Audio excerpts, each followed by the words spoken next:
Welcome to Puneet Jyoti classes.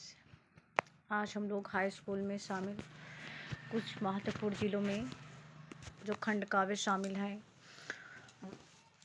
उसमें से आज कर्मवीर भरत, जिसके लेखक हैं लक्ष्मी शंकर मिश्र निशंक जी, उसको देखते हैं। कर्मवीर भरत, इसके लेखक हैं लक्ष्मी शंकर मिश्र निशंक। बुक के हिसाब से जितनी रीडिंग है हम लोग उसको इम्पोर्टेंट करके लगाएंगे। ये मेरठ, फर्रुखाबाद, पीलीभीत, रायबरेली इन जिलों के लिए निर्धारित है, यानी इन जिलों में कर्मवीर भरत को ही लिखना है। खंडकाव्य में कई सारे खंडकाव्य आते हैं अथवा करके, लेकिन ये जो डिस्ट्रिक्ट निर्धारित किए गए हैं इन्हीं डिस्ट्रिक्टों में कर्मवीर भरत लिखेंगे बच्चे। पाठ का सारांश समझते हैं, क्योंकि ये एक खंडकाव्य एक पुस्तक है और हम लोग रीडिंग लगाएंगे जो सामान्य हिंदी एक चलती है बुक में, उसके आधार पर। यहाँ पे कर्मवीर भरत, जैसा कि हम लोगों ने कहानी सुनी है भगवान रामचंद्र जी की, उनके भाई भरत थे, उन्हीं का यहाँ पे चित्रण किया गया है। कर्मवीर भरत रचना का या खंडकाव्य का नाम है, तो यहाँ पे भरत को केंद्र में लिया गया है।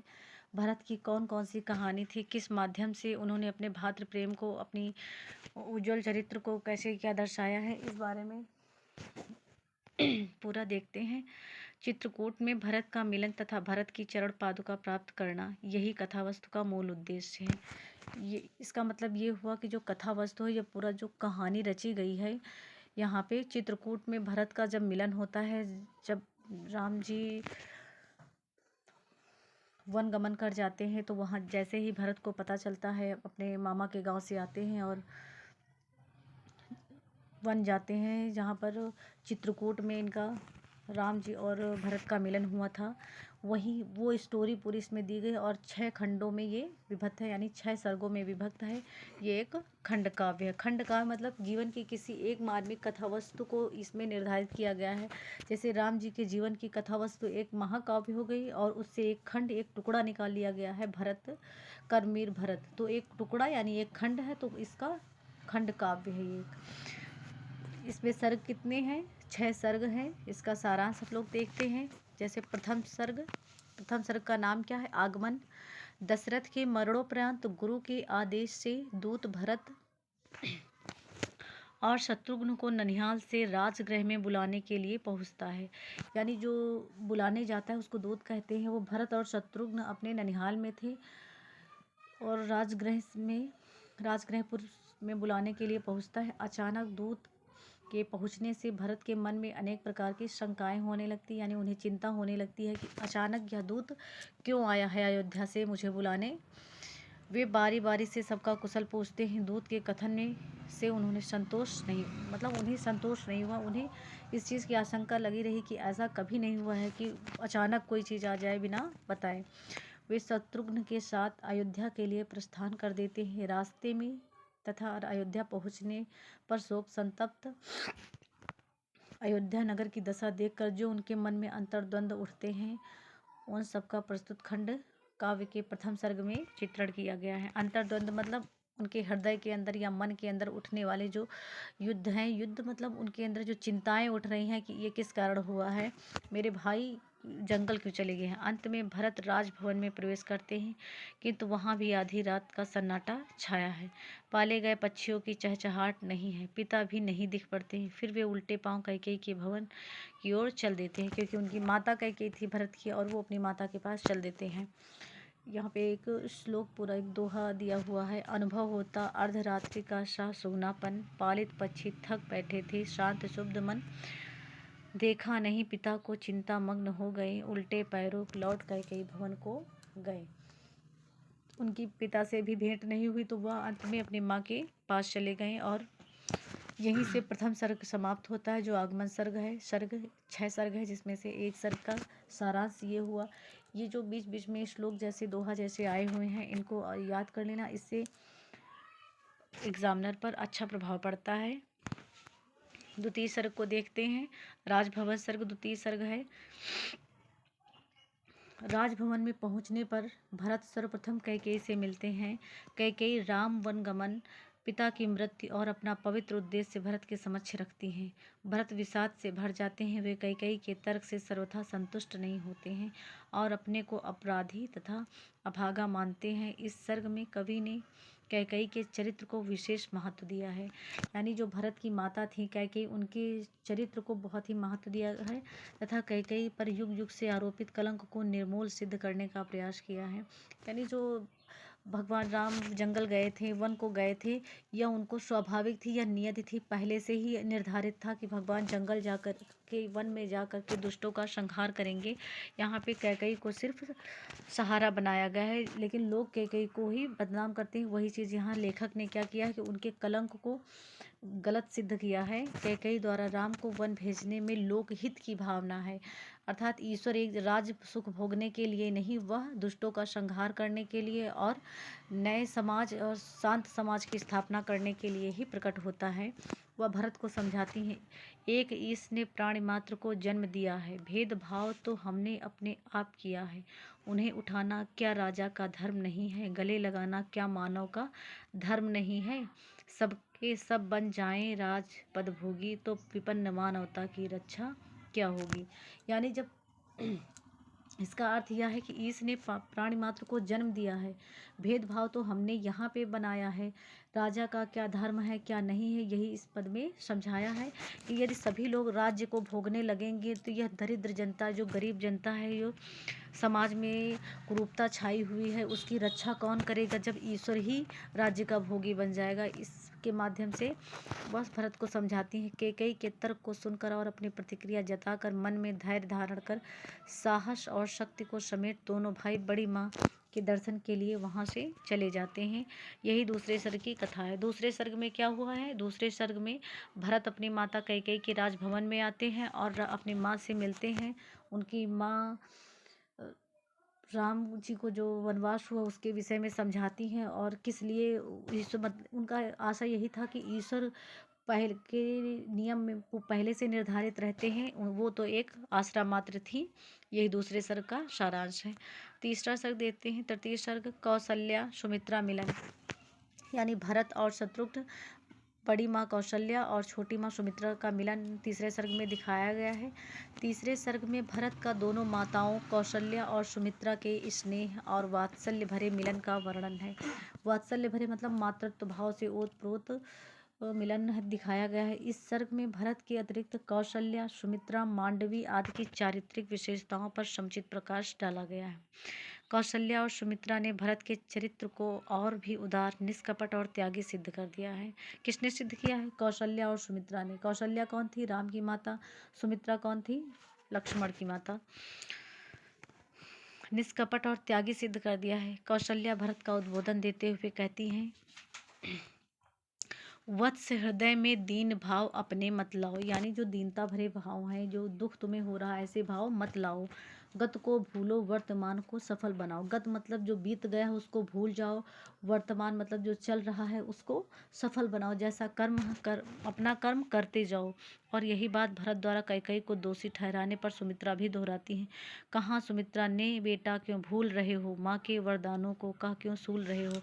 सुमित्रा क्या कहती हैं भरत से, बेटा ये तुम क्यों भूल रहे हो, ये माँ के वरदान हैं, इनको सूल यानी कांटे मत समझो, ये वरदान साबित होंगे तुम्हारे लिए। फिर सुमित्रा के मुख से ही उर्मिला और मांडवी की दशा का वर्णन है। अंत में दोनों पुत्रों को गले लगाकर गुरु वशिष्ठ के पास भावी कार्यक्रम निर्धारित करने के लिए भेज देते हैं। यानी उनके जो कुल गुरु थे वशिष्ठ जी थे, उनके पास दोनों राजकुमार जाते हैं, भरत और शत्रुघ्न। वन गए थे, कौन गए थे वन? राम और लक्ष्मण। चतुर्थ सर्ग में क्या है? आदर्श वर्ण है। आदर्श वर्ण मतलब समाज के लिए क्या सही है वही वर्ण किया गया है इसमें। चौथे सर्ग में भरत गुरु वशिष्ठ के यहाँ पहुँचते हैं। इसी सर्ग में सच्चे अर्थ में भरत की कर्मवीरता का निखार हुआ है। जब कर्मवीरता का निखार के विषय में जब क्वेश्चन बनेगा तो यही लिखना है कि जो चौथा सर्ग आदर्श वर्ण है, भारत की कर्मवीरता का निखार चौथे सर्ग यानी आदर्श वर्ण सर्ग में हुआ है। जब गुरु वशिष्ठ और मंत्री सुमंत उन्हें राज सिंहासन पर बैठने का आदेश देते हैं तो भरत राम को वन से ले लाने के लिए अपने संकल्प और आत्मविश्वास को व्यक्त करते हैं।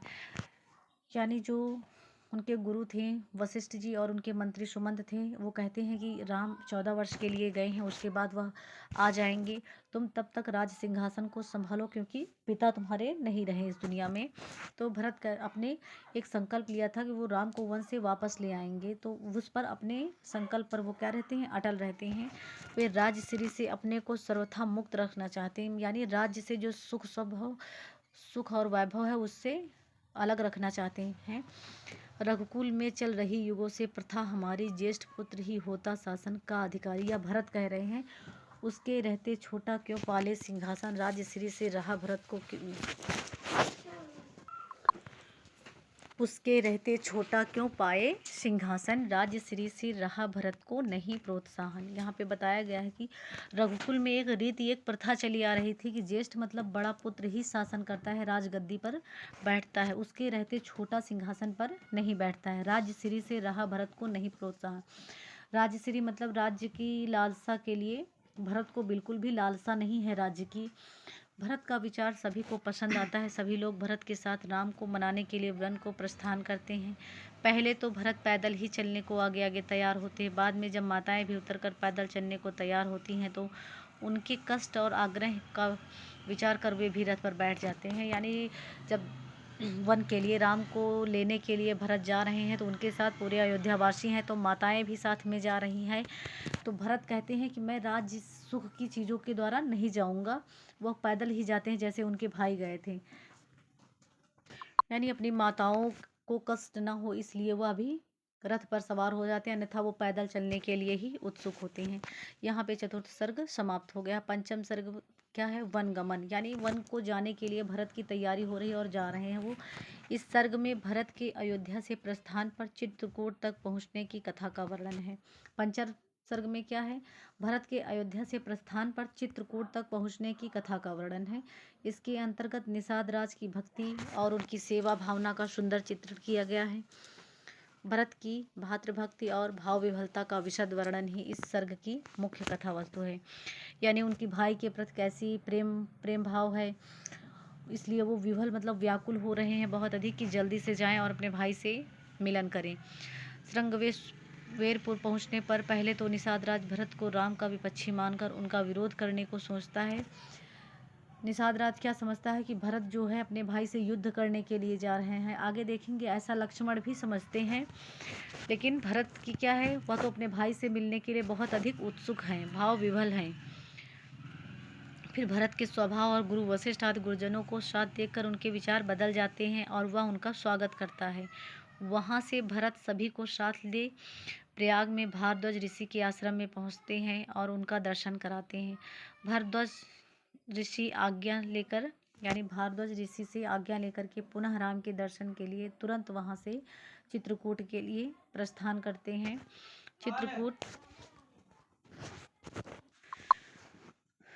चित्रकूट निकट आने पर जब वह वन जिसमें राम रह रहे थे दिखलाई पड़ता है, वे गुरु की आज्ञा लेकर रथ से उतर जाते हैं और दोनों भाई पैदल ही आश्रम की ओर चलने लगते। दोनों भाई कौन कौन थे, भरत और शत्रुघ्न, यही दोनों लोग ननिहाल गए थे। ये चीज़ें कुछ चीज़ें हैं, छोटी छोटी चीज़ें, इनको याद रखना। जो एग्ज़ाम में अगर क्वेश्चन इतना अधिक नहीं भी आ रहा है तो जैसे कौन ननिहाल में था कि लिख दो जाके लक्ष्मण जी और भरत जी, ऐसा नहीं है। मतलब ननिहाल में कौन थे, भरत और शत्रुघ्न। वन में कौन थे, राम और लक्ष्मण। वह बाहर गुरु की आज्ञा लेकर रथ से वे लोग उतर जाते हैं और दोनों भाई पैदल ही आश्रम की ओर चलने लगते हैं। यहाँ से पंचम सर्ग समाप्त होता है। अभी राम भरत का मिलन नहीं हुआ, कितने सर्ग तक, पंचम सर्ग से छठे सर्ग का नाम ही क्या है, राम भरत मिलन, यानी इस सर्ग में राम और भरत का मिलन होगा। सेना सहित भरत को, जब सेना के साथ भरत को अचानक लक्ष्मण जी देखते हैं, उनको बताता कौन है, एक भील। तो सेना सहित भरत को सहसा वन में आते देखकर एक भील ने रामचंद्र जी को भरत आगमन का समाचार सुनाया। लक्ष्मण का मन सशंकित हुआ, परंतु भरत का नाम सुनकर राम पुलकित होकर चरण पादुका के बिना ही कुटी के बाहर आ गए। उन्होंने धूल धूसरित भरत को अपने चरणों में नत देखा और फिर भरत को स्नेह सहित खींचकर गले लगा लिया। ये एक भाई का प्रेम है, वही इसमें दिखाया गया है कि कैसे भरत कर्म के प्रति तत्पर हैं, यहाँ उन कर्म करना बता रहे हैं। उन्होंने धूल धूसरित भरत को अपने चरणों में नत देखा और फिर भरत को स्नेह सहित खींचकर गले लगा लिया। शत्रुघ्न ने राम और लक्ष्मण के चरण स्पर्श किए। इसके बाद दोनों भाइयों ने सीता के चरणों में शीश झुकाकर सदा सुखी जीवन का आशीर्वाद प्राप्त किया। गुरु का आगमन सुनकर राम उनके रथ के पास गए और आदर सहित आश्रम ले आए। माताओं के चरण छूकर और सुमंत से भेंट करके राम अति हर्षित हुए हैं। सुमंत मंत्री थे, वो भी साथ में आए हैं। गुरु वशिष्ठ जी भी आए हैं, भरत और शत्रुघ्न आए हैं, माताएं दोनों आई, माता तीनों लोग आए हुए हैं। तब वशिष्ठ जी से पिता मरण की बात सुनकर हाय पिता कहकर पृथ्वी पर गिर पड़े। गुरु के समझाने पर तर्पणादि कार्य करके निवृत्त हो गए। चित्रकूट में राम के प्रेम में विभोर हुए उनके कई दिन बीत गए, यानी 1-2 दिन कई दिन वहाँ पर रहे। चित्रकूट के वन उपवनों की प्राकृतिक सुषमा ने उनका मन मोह लिया।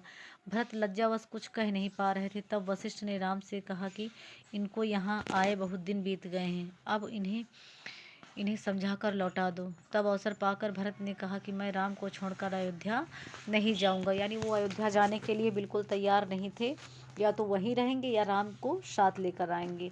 मैं उनका प्रतिनिधि बनकर वन में निवास करूंगा। राम अयोध्या जाएं, सिंहासन सोना पड़ा है। तब कैकेयी ने राम से कहा, पुत्र मैं इस दुखमय नाटक की सूत्रधारिणी हूँ, मतलब इसका निर्माण करने वाली, इस दुख का जो क्षण उपस्थित हुआ है, इसका निर्माण मैंने किया है। आप भरत के कहे अनुसार राज्य प्राप्त करके मेरे कलंक को मिटाओ, यानी जो संसार ने मेरे ऊपर एक कलंक लगा दिया है उसको समाप्त करो। गुरु ने भी कैकेयी का समर्थन किया। कैकेयी के वचन सुनकर राम ने कहा कि माता इसमें तुम्हारा दोष नहीं है, फिर भी मैं अयोध्या जाकर राज्य नहीं कर सकता। भरत धर्मनिष्ठ होकर भी प्रेम सिंधु में डूब रहा है। यदि वह कहे तो मैं अयस के सागर में डूब सकता हूँ, परंतु कुल के आदर्शों को निभाना ही चाहिए। यानी पिता द्वारा जो उन्हें वनवास दिया गया था और भरत को राजगद्दी दिया गया था, तो पिता है नहीं, इसलिए अयोध्या जाना उनके इस वरदान को, इस जो राम को दिया गया था उसका खंडन होगा। इसलिए कुल के आदर्शों के लिए वह राज्य को लेना स्वीकार नहीं करते हैं। भरत ने कहा, हे प्रभु मुझे आज्ञा दीजिए कि मैं नंदीग्राम में कुटी बनाकर सिंहासन पर अपनी चरण पादुकाएं रखकर 14 वर्ष तक वनवासी की तरह निवास करूं। मैं राम का प्रतिनिधि बनकर जन सेवा करना चाहता हूं। भरत जब तक राम 14 वर्ष तक रहे थे, तब तक भरत कहाँ रहे थे? एक नंदीग्राम स्थान है अयोध्या में, वहीं पर कुटी बनाकर उनकी चरण पादुकाओं को सिंहासन पर रखकर राज्य किया था। मैं आपकी पादुकाएं लिए बिना नहीं जा सकता। आप मुझे 14 वर्ष की अवधि बीतने पर लौट आने का आश्वासन दीजिए। यह कहकर भरत राम के चरणों पर गिर पड़े। राम ने अपनी चरण पादुकाएं दे दी, सबको प्रेम सहित विदा किया। भरत ने अयोध्या जाकर नंदीग्राम में कुटी बनाई और सिंहासन पर राम के चरण की पादुकाएं रख दी। शत्रुघ्न भरत की आज्ञा से राज्य का कार्य चलने लगा। यहाँ पे भरत की कर्मशीलता दिखाई गई कि उनका भाई के प्रति कितना प्रेम है और अपने पिता के वरदान को भी वो पूरा करवाना चाहते हैं और राम की समान, वनवासी के समान जीवन भी जी रहे हैं। यहाँ उनको कर्मशीलता करके दिखाया गया है। क्वेश्चन के माध्यम से थोड़ा देखते हैं कि जैसे कर्मवीर भरत खंड काव्य के आधार पर कौशल्या सुमित्रा मिलन सर्ग की कथा अपने शब्दों में लिखिए। यहाँ पे पूरा सारांश दिया गया है। ये एक सर्ग कौशल्या सुमित्रा मिलन सर्ग है जहाँ पर भरत का मिलन होता है, उस सर्ग के बारे में दिया गया। इसको एक संक्षेप में यदि आप लोग पढ़ लेंगे तो बिल्कुल ही दिक्कत नहीं होगी। कथा वस्तु संक्षेप में लिखिए। तो कथा वस्तु क्या है? पूरी कहानी को एक संक्षेप में लिखना है, हेडिंग डाल के। यह बताया गया है कर्मवीर खंड काव्य में तृतीय सर्ग की कथा वस्तु संक्षेप में लिखिए, यानी तीसरा सर्ग जो था उसकी कथा संक्षेप में लिखिए। कर्मवीर खंड काव्य में प्रधान पात्र का चरित्रांकन कीजिए। प्रधान पात्र आपको पता है, सबसे प्रधान पात्र कौन है? भरत हैं। यहाँ पे भरत की चारित्रिक विशेषताओं के विषय में पूछ रहा है क्वेश्चन हमारा। कर्मवीर भरत खंड काव्य के आधार पर कैकेयी का चरित्र चित्रण संक्षेप में कीजिए। तो यहाँ पे कैकेयी का चरित्र चित्रण कैसे करेंगे? उनकी विशेषताएं बतानी है क्या क्या है। जैसे पश्चाताप में जल रही हैं वो, और अपने द्वारा किए गए का जो वरदान मांगा गया उस पर पश्चाताप करती हैं। उनका चरित्र में जो जो विशेषताएं वो उनकी लिखनी है। कर्मवीर खंड काव्य के आधार पर राम भरत मिलन षष्ठम सर्ग का संक्षिप्त वर्णन मिलिए। यानी अंतिम सर्ग का यहाँ पे संक्षिप्त में वर्णन लिखना है। कर्मवीर भरत खंड काव्य के आगमन सर्ग की कथा वस्तु लिखिए। ये आगमन सर्ग जो पहला सर्ग है उसकी कथा वस्तु अपने शब्दों में लिखनी है। कर्मवीर भरत खंड काव्य के आधार पर भरत की चारित्रिक विशेषताएं बताइए। चारित्रिक विशेषताएं पूछेगा तब भी विशेषताएं ही लिखनी है, या चारित्रांकन कीजिए तब भी चरित्र की विशेषताएं ही लिखनी है। कर्मवीर भरत खंड काव्य के चतुर्थ सर्ग की कथा वस्तु संक्षेप में लिखिए। कर्मवीर भरत खंड काव्य की किसी घटना का वर्णन कीजिए। किसी घटना का वर्णन क्या है? घटना इसमें एक ही प्रधान है, जहाँ राम और भरत का मिलन होता है चित्रकूट में, वो एक प्रधान घटना है। उसी के आधार पर यहाँ पर पूरा व्याख्या लिखनी है।